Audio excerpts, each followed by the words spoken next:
The story of how one family's dream vacation turned into a nightmare of humiliation before transforming into one of the most powerful lessons in justice and accountability began on a hot summer morning at JFK International Airport, where Malcolm Carter, a tall, broad-shouldered black man in his early 40s, walked hand in hand with his wife Denise and guided their two children Marcus, age 12, and Alana, age 9, toward the first-class check-in counter, each of them buzzing with excitement about the trip they had been planning for months, a trip to Paris that was meant to be both a celebration of Denise's recent promotion and a well-earned family getaway after years of Malcolm working endless hours to build his software company from scratch into one of the most respected firms in the industry, and the Carter family looked every bit the picture of success.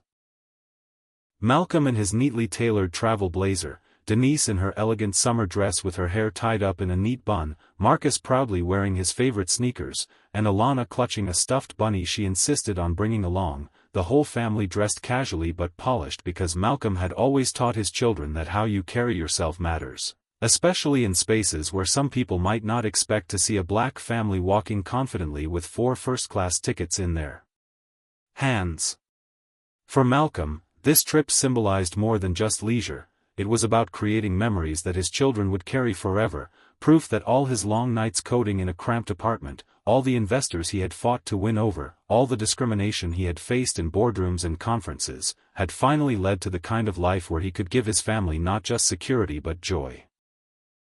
Yet as they approached the gate after checking their luggage and passing through security, the subtle shift in atmosphere was something Malcolm noticed immediately. The way the gate agent, a woman with tightly pursed lips and a forced smile, eyed him up and down before glancing at his wife and children, the hushed whisper to her colleague as the Carters stepped into the priority line, the slight roll of her eyes as she took the tickets that Malcolm presented with his usual courteous smile, and in that moment Malcolm's instincts, honed from years of being in spaces where he was silently judged, told him trouble was coming. The gate agent scanned the tickets, paused dramatically as if something were amiss, and then looked up with a frown that carried more accusation than confusion. "Sir, there seems to be an issue with these seats," she said sharply, holding the tickets just out of Malcolm's reach as though they were contaminated. Denise's grip on Alana's shoulder tightened, Marcus shifted uneasily, and Malcolm, maintaining his composure, asked calmly, "What kind of issue?" The woman pursed her lips, tilted her head, and announced in a voice loud enough for the other passengers in line to hear, "These are not valid first-class seats, they appear to be fraudulent." The word hit Denise like a slap, and Alana's eyes widened as she whispered, "Daddy, what does she mean fake?"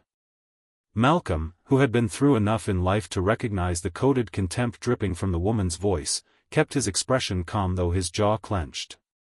"These tickets," he said evenly, "were purchased directly through your airline's official website using my corporate account.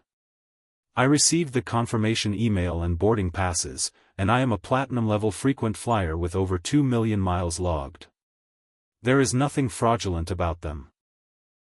The gate agent smirked slightly, glanced at her colleague, and pressed a button beneath the desk.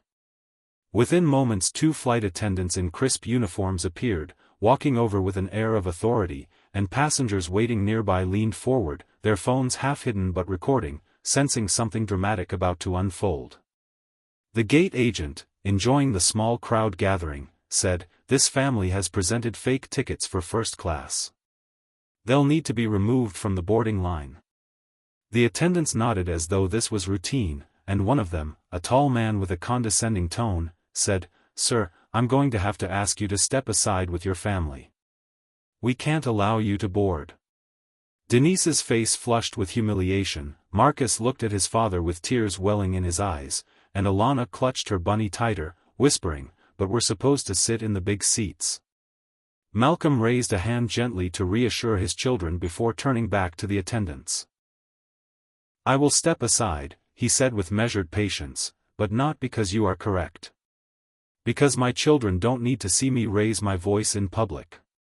Once we are aside, you will review the confirmation email, the receipt, and the credit card transaction proving these tickets were purchased legitimately."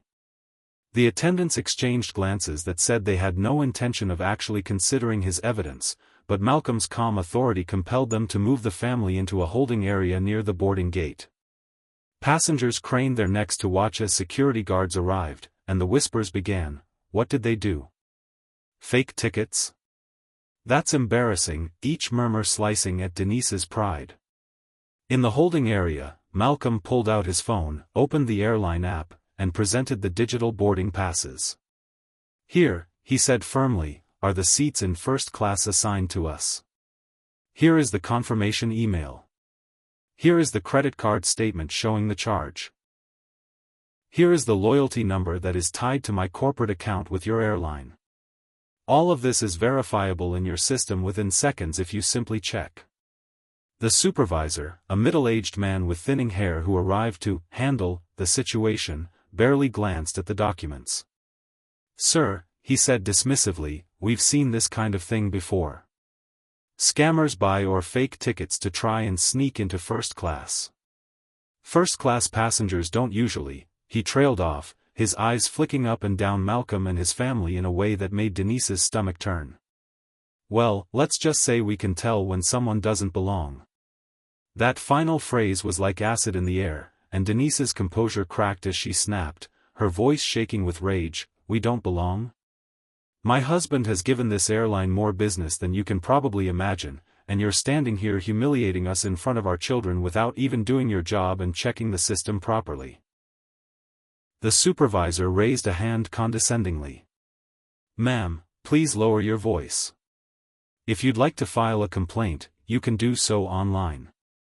But you will not be boarding this flight.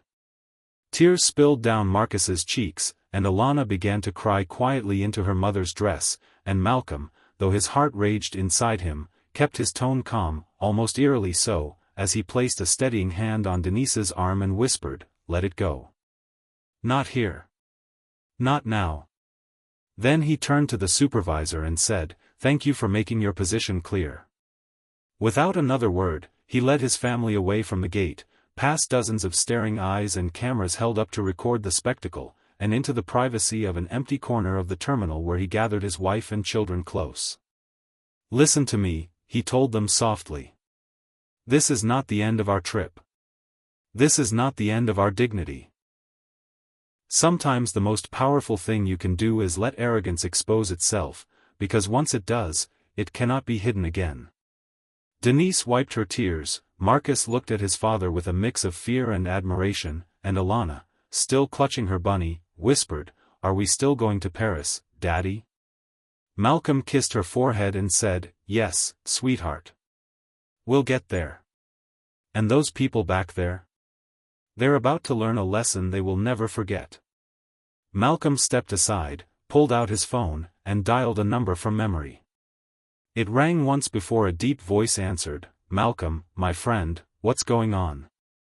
This was Richard Halston, a board member of the airline, and someone who had once begged Malcolm to expedite a contract that his tech company had designed to overhaul the airline's booking and fraud detection systems.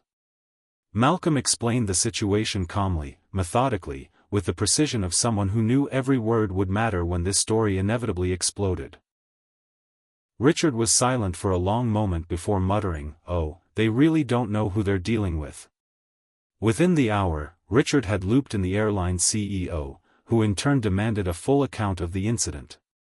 Meanwhile, the videos passengers had recorded of the Carters being escorted away began spreading across social media, hashtags forming, outrage building, and by the time the Carters were escorted to a private lounge with tearful apologies from a new set of senior executives, the story had already gone viral under the banner #FlyingWhileBlack. The humiliation the crew had inflicted was now a global scandal, and the same passengers who had whispered cruelly before were now posting angry comments demanding justice. Hours later, as Malcolm and his family boarded a private jet arranged at no cost by the airline's desperate leadership, the crew members who had mocked and dismissed them were being escorted out of the terminal, their employee badges deactivated, their faces pale as they realized the arrogance they had wielded so casually had cost them their jobs, their reputations, and perhaps even their futures. And through it all, Malcolm remained calm, holding his children close, reminding them quietly, dignity always wins. Remember that.